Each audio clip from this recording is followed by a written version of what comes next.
संकल्प यात्रा माननीय मुख्यमंत्री जी ने फरीदाबाद से उसको हरी झंडी दी। ये जानकारी समय समय पे हालांकि मीडिया के ज़रिए प्रदेश की जनता तक पहुंची है कि देश के प्रधानमंत्री मोदी जी ने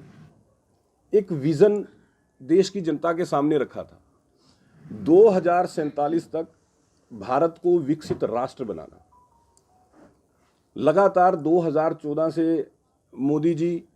देश के लिए और मनोहर लाल जी प्रदेश के लिए प्रयास कर रहे हैं, अलग अलग योजनाओं के ज़रिए, सेवाओं के ज़रिए, कि जो मोदी जी का विज़न है उस विज़न अनुसार भारत 2047 तक विकसित राष्ट्र बने। क्योंकि अभी हम विकासशील देश हैं,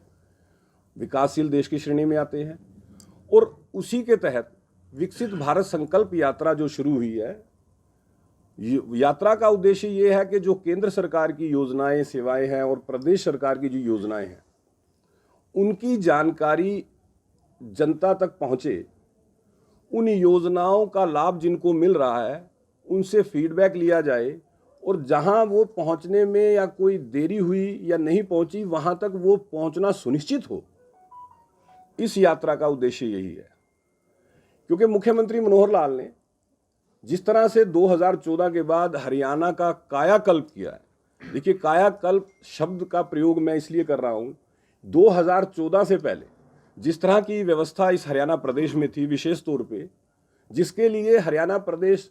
चर्चित था, और ये जो चर्चित था नकारात्मक रूप से, और वो क्या था, भाई भतीजावाद, क्षेत्रवाद, जातिवाद, भ्रष्टाचार।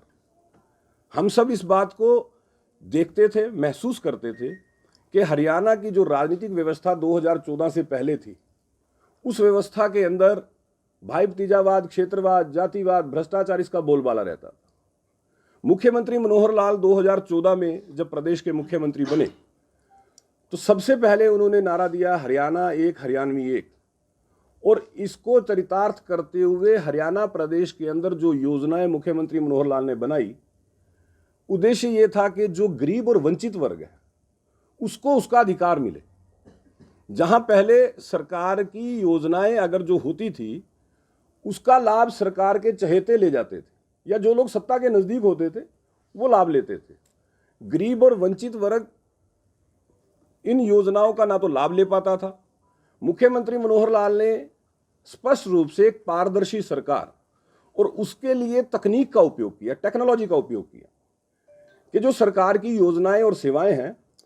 वो गरीब आदमी तक पहुंचे, वंचित आदमी तक पहुंचे और घर बैठे पहुंचे। और जब सरकार ने टेक्नोलॉजी का उपयोग करना शुरू किया, तकनीक का उपयोग करना शुरू किया, हालांकि हमारे विपक्षी मित्रों के द्वारा उसकी आलोचना भी की गई, बहुत से लोगों ने इस तरह का नैरेटिव बनाने का प्रयास किया कि साहब ये तो पोर्टल की सरकार है, ये तो पोर्टल से चलती है। बीच बीच में विपक्षी नेताओं के द्वारा इस तरह के बयान भी आए कि जब हम सत्ता में आएंगे तो पोर्टल खत्म कर देंगे। हालांकि ना नोमन तेल होगा ना राधा नाचेगी। लेकिन इस तरह की बात करने वालों ने जैसे जैसे जमीन पे उन पोर्टल्स का लाभ एक गरीब और वंचित व्यक्ति को घर बैठे मिलना शुरू हुआ तो उनके बयान में बदलाव आना शुरू हुआ। ये आप भी देख रहे हैं क्योंकि आप लोग कवर करते हैं, तो आपने देखा होगा कि वही विपक्षी मित्र अब ये कहने लग गए हैं कि साहब नहीं, जिस पोर्टल का लाभ मिल रहा है उसको नहीं बंद करेंगे। क्योंकि उनको ये बात समझ में आनी शुरू हुई कि तकनीक समय की मांग है